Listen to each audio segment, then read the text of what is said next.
Book ఎందుకు? Accounts రాయడానికి. అకౌంట్సా? అవును, నీ చేతికి తాళాలు ఇచ్చిన రోజునే ఇది ఇవ్వాలి. మర్చిపోయాను. ఎవరెవరికి ఎంత ఇవ్వాలో, ఇప్పటి వరకు ఎంత ఇచ్చావో ఇందులో లెక్కలు రాయి. ఇందులో రాయాల్సిన అవసరం లేదు. నా ల్యాప్టాప్ లో ఎక్సెల్ షీట్ లో అన్ని డీటెయిల్స్ స్టోర్ చేశాను.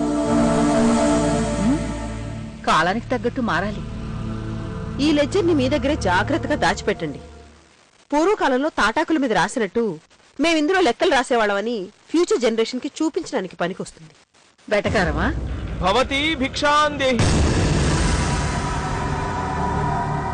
నా భిక్ష నాకు పడేస్తే తీసుకుని వెళ్ళిపోతాను. సీతాపురం వెళ్ళటానికి వెదవ దారి ఖర్చులు కూడా లేవు. సీతాపురం దేనికి?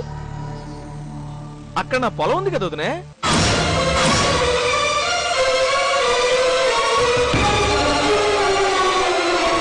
రవి, మర్యాదగా నీకు రావాల్సింది తీసుకుని వెళ్ళు. అలాగే అత్తయ్య, ఇచ్చే. నన్ను పెళ్లి చేసుకోవడం సావిత్రికి ఇష్టం లేదక్క. ఏదో బలవంతంగా ఈ పెళ్లి కొప్పుకుంది అనిపిస్తుంది.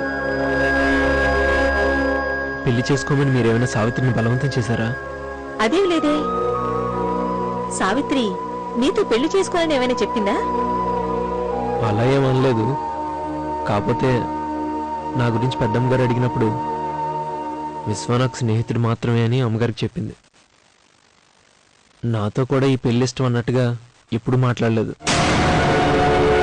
అందుకే తనకి ఇష్టం లేకపోయినా మీరందరూ కలిసి ఒప్పించారేమోనని అడిగాను. అలాంటిదేమి లేదు విశ్వ. అసలు అలాంటి మాటలే మా మధ్య జరగలేదు. సావిత్రికైతే ఇప్పుడప్పుడే పెళ్లి చేసుకోవాలని లేదు. ఆ మాటే మాతో చెప్పింది. చిన్న వయసులోనే బాధ్యతలన్నీ తన నెత్తి మీద పడతాయన్న భయంతో అలా అందే కాని నిన్ను చేసుకోవడం ఇష్టం లేక కాదు. ఏంటి, జీతం కోసం వచ్చావా?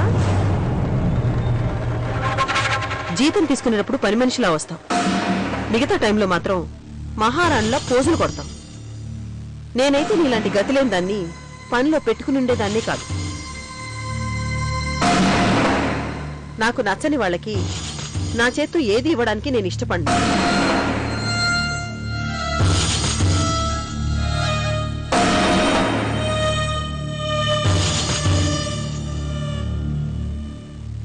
అహల్య, నీకో విషయం చెప్పడం మర్చిపోయాను. ఏంటది? గణేష్ ని స్కూల్లో చేర్పిస్తున్నాను. కేశవుడి అడ్మిషన్ గురించి స్కూల్లో మాట్లాడొచ్చాడు. ఈ నెల నుండి గణేష్ స్కూల్ ఖర్చు కూడా ఇంటి ఖర్చులో రాసుకో. డబ్బివ్వడం కుదరదు పిన్ని. ఎందుకు కుదరదు? వికారులకు ముష్టి వేసినా తిండి పెట్టినా పుణ్యం వస్తుందని నాకు తెలుసు. పుణ్యం కోసం ప్రెస్టేజ్ కోసం ఎవరూ వేలకు వేలు ముష్టి వేయరు. అహల్య, మంచి చెడు ఆలోచించి కూడా నోటుకొచ్చినట్లు మాట్లాడుతున్నావు. ఒకరికి సహాయం చేయడం మానవత్వం అవుతుంది కానీ ముష్టి అవ్వదు. నమస్తే సార్. నమస్తే. ఎక్కడికి? సావిత్రిని చూడటానికేనా? అవును సార్. నీ లవర్ని చూడకుండా ఉండలేకపోతున్నావా?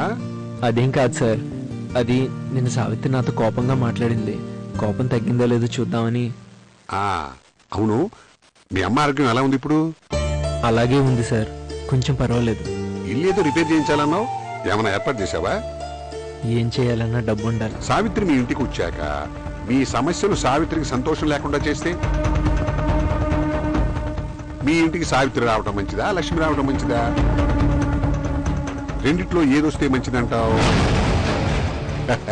నువ్వు ఏది కావాలని కోరుకుంటావు? నేను కోరుకున్న సావిత్రి జీవితంలో నాకు తోడుగా ఉంటే ఎన్ని సమస్యలు వచ్చినా కష్టాలు వచ్చినా పర్వాలేదు సార్. అంటే డబ్బు, అదృష్టం, సుఖం, సంతోషం వీటన్నిటికంటే సావిత్రే నీకు ముఖ్యం అనుకుంటున్నావు అన్నమాట. అవును సార్, అన్నింటికంటే మనిషికి ముఖ్యమైనది ప్రాణమే కదా సార్. సావిత్రి నా ప్రాణం సార్. శబాష్, ఇప్పుడు నచ్చావయ్యా నువ్వు నాకు. వెళ్ళు. సరే సార్.